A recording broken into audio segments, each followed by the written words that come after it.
नमस्कार। रेडियो रिमझिम 90.4 पर आप हमें सुन रहे हैं और रेडियो रिमझिम के फेसबुक पर देख रहे हैं। गोपालगंज के आदरणीय सांसद डॉक्टर आलोक कुमार सुमन जी से हम जिले के विकास पर एक परिचर्चा करेंगे। डॉक्टर आलोक कुमार सुमन के बारे में बताते चले, यह एक बहुत ही गरीब परिवार से निकले हुए युवा। इन्होंने जिंदगी में असहाय, दबे कुचले और कमजोर वर्गों का हर तरह का सहयोग किया।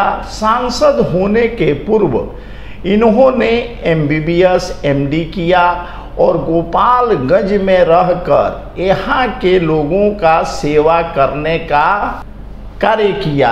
वैसे डॉक्टर आलोक कुमार सुमन के पास चिकित्सा जगत की जो योग्यता थी, वे दिल्ली, बॉम्बे, बेंगलोर में भी बहुत सारा धन कमा सकते थे, बहुत सारा पूंजी बना सकते थे। लेकिन बचपन से ही एक जज्बा था, एक आदर्श था कि जिस मिट्टी से हमने जन्म लिया है उस मिट्टी का कर्ज चुकाना है। और बड़े ही प्रेम से इन्होंने समाज के विशेष करके दबे कुचले कमजोर वर्गों का सहायता किया।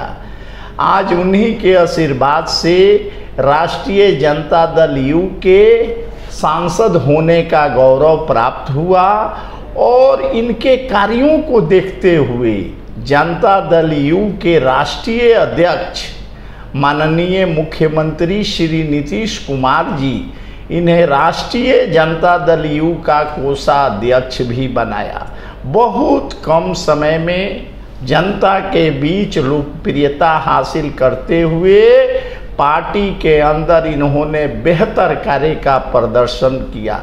डॉक्टर आलोक कुमार सुमन ने गोपालगंज के जन जन तक अपनी सेवाएं प्रदान की। 2 वर्ष 2 महीना में पूरा होगा। इन्होंने गोपालगंज के लिए क्या क्या किया, आज इन्हीं की जुबानी आम जनता के सामने यह हम लाते हैं।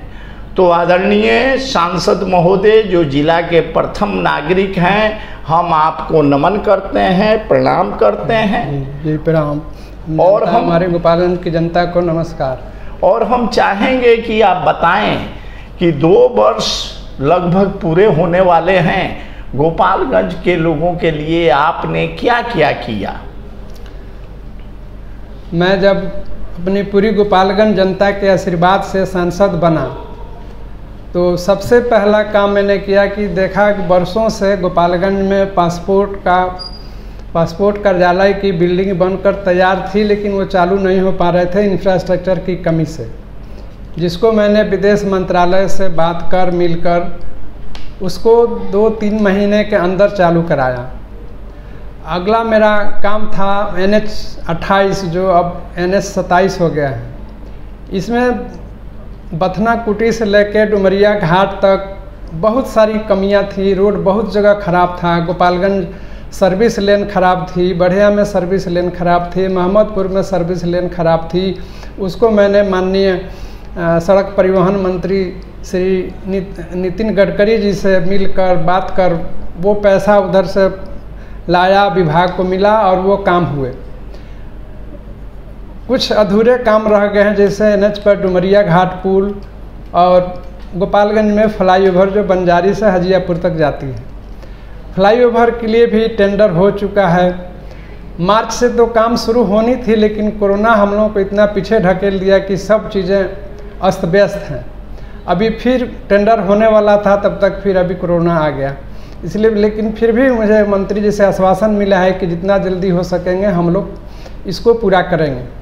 डुमरिया घाट पुल का जहाँ तक सवाल है, उसके लिए 5 बार टेंडर हो चुका है, कोई टेंडर नहीं डाल रहा है। ये हम लोग के लिए बहुत दुख की बात है, जिसके चलते वो डुमरिया घाट पुल बन नहीं पा रहा है। फिर 6ठी बार टेंडर की प्रक्रिया शुरू हुई है। इसमें कोशिश है कि दूसरे माध्यम से, मैंने मंत्री जी से आग्रह किया है कि आप अपने माध्यम से विभाग द्वारा उसको बनवाएं। इसके साथ साथ गोपालगंज NH-27 में बहुत जगह कहीं साइनेज था ही नहीं, ना कहीं साइन बोर्ड था। और हम लोगों के देवापुर से आगे 4 साल पहले जो बाढ़ आई थी, उस बाढ़ में रोड धंसा हुआ था। वो कई साल 4 साल से रोड धंसे हुए, उस रोड को भी मरम्मत कराई गई और पूरे गोपालगंज में बथना कुटी से लेकर डुमरिया घाट तक जितनी खराबियां थी सबको दुरुस्त किया गया। अभी NH हमारी अच्छी स्थिति में है। प्लांटेशन भी होगा। प्लांटेशन की मैंने डिमांड की है, विभाग से आश्वासन मिला है कि बहुत जल्दी प्लांटेशन होगा। और डिवाइडर बहुत जगह टूटे हुए हैं, उस डिवाइडर को भी ठीक किया जाएगा और इसको सुंदर बनाया जाएगा। NH 85 में जो हम लोगों को अंबेडकर चौक से बाईपास जहाँ से शुरू हो रहा है चौराहा तक, ये रोड मैं 1990 में गोपालगंज आया, उस वक्त से मैं देख रहा था कि ये बस स्टैंड के सामने और गोसाई टोला के सामने ये हमेशा गड्ढा और पानी और कीचड़ सालों भर रहता था। उसके लिए मैंने विभाग से, भारत सरकार से प्रयास करके बनवाया और आज आप देख रहे हैं कि साइनेज वगैरह सब लगी हुई है, अभी कितनी अच्छी स्थिति में है। पेवर्स भी लगे, रोड की चौड़ाई हुई, उसका 3 चीज़ हुआ, चौड़ीकरण हुआ, ऊंचीकरण हुआ, मरम्मतीकरण हुआ तथा पेवर्स लगे।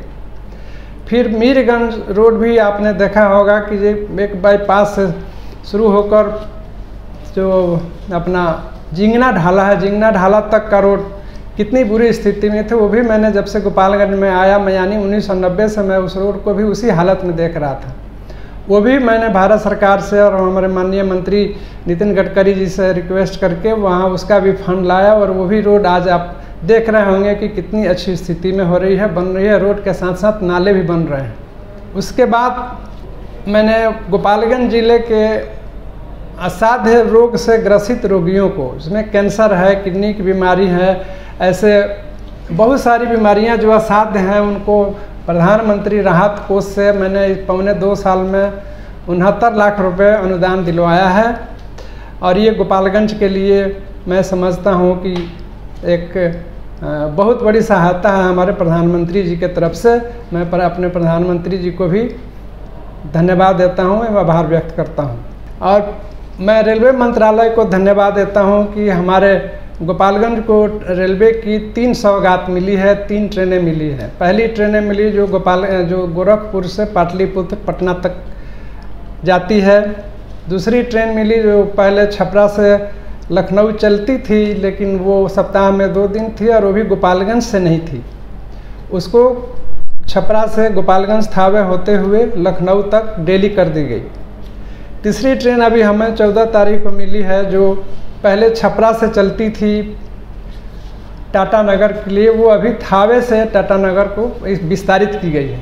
थावे से टाटा नगर जाते समय हमारे जिले वासियों को बीच में देवघर एक देवस्थान हम लोगों का है, जहाँ से यहाँ से सारी जनता जाती है पूजा करने। उनके लिए ये बहुत सुविधाजनक ट्रेन हो गई कि यहाँ थावे में बैठेंगे और देवघर जसीडीह में उतरेंगे, पूजा करेंगे, फिर वहाँ से बैठेंगे, गोपालगंज पहुँच जाएंगे। और भी ट्रेन की आश्वासन मिली है हमें, एक ट्रेन मिलने की और उम्मीद है बनारस के लिए, जहाँ बनारस हमारे छात्र पढ़ने भी जाते हैं, लोग वहाँ इलाज कराने भी जाते हैं और पूजा करने भी जाते हैं। इसलिए मैंने बनारस के लिए भी ट्रेन डिमांड की है और भी उम्मीद करता हूँ, आशा करता हूँ कि आप सबके आशीर्वाद से वो भी जल्द मिलेगी। एक ट्रेन मैंने डिमांड की है गुजरात अहमदाबाद के लिए, उसका भी आश्वासन मिला है कि वो भी ट्रेन हम लोगों को मिलेगी। मैं दिल्ली के लिए जो गोपालगंज थावे से डायरेक्ट ट्रेन है, इसके लिए प्रयासरत हूँ शुरू से ही, लेकिन उसमें कुछ तकनीकी कमियों के कारण वो हो नहीं पा रहा है। इसलिए मैं उसकी व्यवस्था मैं ये कर रहा हूँ कि हमारे गोरखपुर से 2 ट्रेन चलती है जो दिल्ली जाती है। एक गोरखधाम एक्सप्रेस है और एक हमसफ़र एक्सप्रेस। अगर ये दोनों ट्रेनों को गोरखपुर से विस्तारित करके गोपालगंज थावे से कर दिया जाए तो हम लोगों को दिल्ली की ट्रेन मिल जाएगी। इस प्रयास में मैं लगा हुआ हूँ। और इसके अलावा मैंने मेडिकल कॉलेज की गोपालगंज की स्वीकृति दिलाई, लेकिन थोड़ा सा इसके लिए हम लोगों को 25 एकड़ की ज़मीन चाहिए जो अभी मिल नहीं रही है। उसके व्यवस्था में पर जिला प्रशासन भी लगा हुआ है, मैं भी लगा हुआ हूँ, सरकार भी लगी है। जैसे ज़मीन मिलेगी मेडिकल कॉलेज की स्वीकृति के साथ साथ उसका बनाने का भी कार्य प्रारंभ होगा। उसी तरह मैं 50 बेड का आयुष इंटीग्रेटेड हॉस्पिटल गोपालगंज के लिए पास कराया है। उसके लिए भी ज़मीन की तलाश की जा रही है, ताकि वो गोपालगंज बिहार का वो एक पहला आयुष इंटीग्रेटेड हॉस्पिटल होगा। पूरे बिहार में गोपालगंज पहला ज़िला होगा जहां आयुष हॉस्पिटल बन रहा है 50 बेड का। उसकी भी ज़मीन की तलाश हो रही है। ज़मीन जैसे मिलेगी उसमें भी सरकार द्वारा काम शुरू कर दिया जाएगा। और हमारी लंबित मांग जो है उसमें सबिया एयरपोर्ट के लिए मैं लगा हूँ। सबिया एयरपोर्ट चूँकि डिफेंस की संपत्ति है, इसलिए उसमें थोड़ी सी दिक्कतें आ रही हैं, लेकिन मुझे आश्वासन मिला है कि वो भी काम होगा। थोड़ा सा समय लगेगा। हमारे मंत्री महोदय डिफेंस मिनिस्टर से आश्वासन मिला है कि काम होगा। थोड़ी इसमें बहुत सारी तकनीकी चीज़ें देखी जाती है, इसलिए कि डिफेंस का है। इसलिए मैं आशा करता हूं कि वो भी हम लोगों को देर सवेर ज़रूर प्राप्त होगा। इथेनॉल फैक्ट्री की डिमांड मैंने की थी। हथुआ जो शुगर फैक्ट्री बंद है उसके लिए, तब तक सिधवलिया में एक सरकार, बिहार सरकार द्वारा हमारे माननीय मुख्यमंत्री श्री नीतीश कुमार जी के द्वारा दी गई। उसके लिए मैं अपने माननीय पूज्य मुख्यमंत्री जी को धन्यवाद देता हूं, मैं आभार व्यक्त करता हूं कि गोपालगंज जिले में सिधवलिया के लिए इथेनॉल फैक्ट्री की स्वीकृति मिली। सबसे एक और मैं नई काम कर रहा हूं। हमारे गोपालगंज जिले में जितने दिव्यांगजन हैं, करीब करीब मेरे अनुमान से 5,000 के आसपास दिव्यांगजन हैं, जिसको मैंने मिनिस्ट्री ऑफ वेलफेयर से मिलकर वहाँ से एडीप और एलिम्को द्वारा पूरे 14 प्रखंड में कैंप कराया। 14 प्रखंड में कैंप में रजिस्ट्रेशन हुए 2541 दिव्यांगजनों की। उन दिव्यांगजनों को ट्राईसाइकिल, क्रंच, आँख वाले के लिए चश्मा और भी हियरिंग एड वगैरह वगैरह जितने टाइप के दिव्यांग हैं उतने तरह के औजार का बंटवारा सरकार द्वारा किया जाएगा। उसमें अभी चूँकि कैंप हो चुका है, सिलेक्शन हो चुका है, लेकिन कोरोना के चलते वो भी डेट फिक्स होने जा रहा था, बट पूरे बंटवारे के लिए तब तक कोरोना का गाइडलाइन शुरू हो गया, इसलिए वो रुक गया। जैसे ही कोरोना में कमी आएगी, जिले में 14 प्रखंड में कैंप लगाकर दिव्यांगजनों को सारा उपकरण हम लोग वितरण करेंगे। और भी आप लोगों का आशीर्वाद रहे। मैं गोपालगंज की और भी सारी डिमांडें मैं एक एक करके रख रहा हूं, और धीरे धीरे सरकार द्वारा मुझे उसकी प्राप्ति भी हो रही है। काम बहुत करना है गोपालगंज के लिए, इसलिए आप लोगों के आशीर्वाद की ज़रूरत है, ताकि मैं अपने काम में सफल हो सकूं और हमारी जनता खुशहाल हो और हमारा जिला गोपालगंज विकसित बने। धन्यवाद। हम बातचीत कर रहे हैं डॉक्टर आलोक कुमार सुमन जी से, जो जिला के प्रथम नागरिक और गोपालगंज के सांसद हैं, एमपी हैं। इनसे जिले के विकास के संबंध में, जिले में जो 2 सालों के अंदर या पौने 2 सालों के अंदर इन्होंने जिले वासियों को उपहार दिया, उस पर व्यापक चर्चा हुई। डॉक्टर साहब, हम यह भी जानना चाहते हैं कि विश्वस्त सूत्रों से ज्ञात हुआ है कि कोरोना काल छोड़ के आप प्रतिदिन गोपालगंज के आम जनता से मिलते हैं, उनके समस्याओं को सुनते हैं। नंबर 2, बहुत सारे लोग केंद्रीय विद्यालय में, नवोदय विद्यालय में या दिल्ली के एम्स में कहीं कोई परेशानी होती है तो अपनी समस्याओं को लेकर आते हैं। यह बात कहाँ तक सही है? ये बात बिल्कुल सही है। केंद्रीय विद्यालय में साल में 10 कोटा हम लोगों को सांसद को मिला है। वो मैं पिछले 2 वर्ष में 10-10 लोगों को जिले के छात्रों को दिया। इस बार भी 10 कोटा मिला है जो मैंने भेज दिया है। ये तीसरे साल मिला के बच्चों को, जो हम लोगों का प्रत्येक साल 10 कोटा है, मिलाकर इस साल 30 कोटा हो गया। इसके अलावा इस बार मैंने पिछली बार भी लिखा था 10 के अलावा मंत्री महोदय के कोटा से कुछ सीटें मिलती हैं, लेकिन पिछले साल कोरोना के चलते मंत्री महोदय के यहाँ से सीटें बहुत कम मिल पाई। इस बार उम्मीद करते हैं कि मिलेगी, लेकिन अब दुख की बात है कि इस बार भी फिर कोरोना आ गया। लेकिन फिर भी मैं मंत्री जी से गुजारिश करूंगा कि 10 के अलावा कुछ और सीटें हमारे गोपालगंज के लिए दें। आगे हम यह जानना चाहते हैं, चूँकि आप एक राजनेता नहीं हैं, एक डॉक्टर थे, एक चिकित्सक थे, और वह भी गोपालगंज के बेहतर चिकित्सकों में आपका स्थान था, लेकिन अधिकतर राजनेता बोलते हैं करते हैं बाद में, और आप एक चिकित्सा से राजनेता बने हैं तो पहले कर दिए हैं तब आम जनता से बोलते हैं। कुछ अंतर आपको महसूस होता है? जी, मैं जब भी जिस पेशे में रहा, जब मैं विद्यार्थी था तो मेरी एक ही ध्येय रहती थी कि मैं विद्यार्थी के रूप में रहूं। जब मैं डॉक्टर बना तो था कि मैं केवल डॉक्टरी करूं और अपने पेशा में ज़्यादा से ज़्यादा अपने गरीब भाइयों की, मरीजों की सेवा कर सकूं। अब मैं एक राजनेता बन गया तो मैं ये चाहता हूं कि एक राजनेता के रूप में मैं जो कहूं सो करूं और जो करूं उसी को कहूं। गोपालगंज में 2-3 समस्याएं आ रही हैं। सबसे बड़ा समस्या है जो नेपाल से बाढ़ का पानी आता है, जिसके वजह से गोपालगंज के दियर क्षेत्र में काफ़ी क्षति होता है। और दूसरी समस्या आ रहा है गोपालगंज जो पोस्ट ऑफिस है उसमें अधिकतर समय जो है इंटरनेट फेल रहता है, जिससे लोगों की परेशानियां होती हैं। इस संदर्भ में आप क्या कर सकते हैं या क्या कीजिएगा? अपना गोपालगंज जिले में बाढ़ की समस्या विकट समस्या है। इसको भी मैं जब से संसद में गया उस वक्त से उठाते रहा हूँ।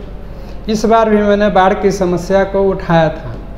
चूँकि ये समस्या बिहार राज्य की हो जाती है, लेकिन मैंने कोशिश किया कि इसको नेपाल से जोड़ के राष्ट्रीय स्तर पर इसका निदान निकाला जाए। और मैंने भारत सरकार से अनुरोध किया कि ये बाढ़ नेपाल से आता है, इसलिए नेपाल भी इसमें इन्वॉल्व है।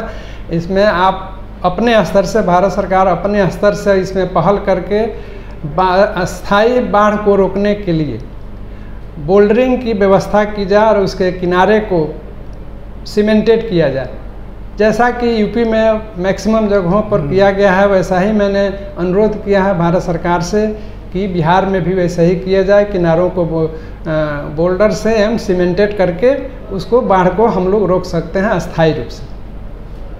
जी, यह जो है बहुत अच्छी बात है। और अंत में हम एक प्रश्न जानना चाहेंगे।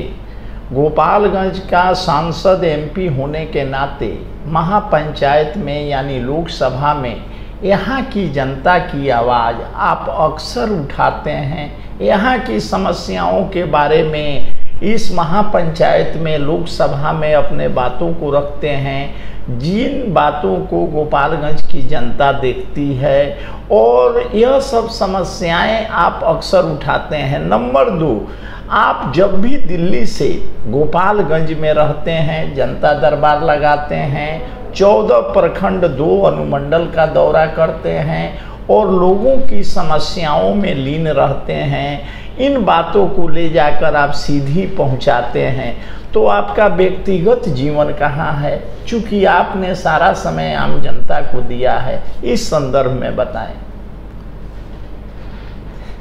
मैं बीच में आपको बताया था कि मैं जिस पेशे में रहता हूँ उस पेशे के प्रति डेडिकेटेड रहता हूँ।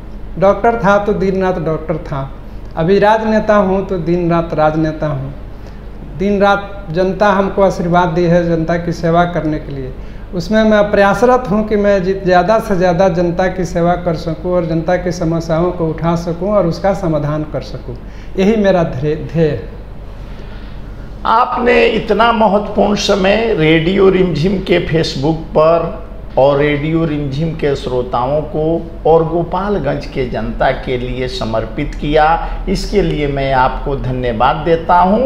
और उम्मीद करता हूं कि भविष्य में जब भी कोई इंटरव्यू, भेंट वार्ता की ज़रूरत होगी, आप अपना समय अवश्य दीजिएगा। बहुत बहुत धन्यवाद। नमस्कार। आपको हमारे गोपालगंज की जनता को भी बहुत बहुत धन्यवाद।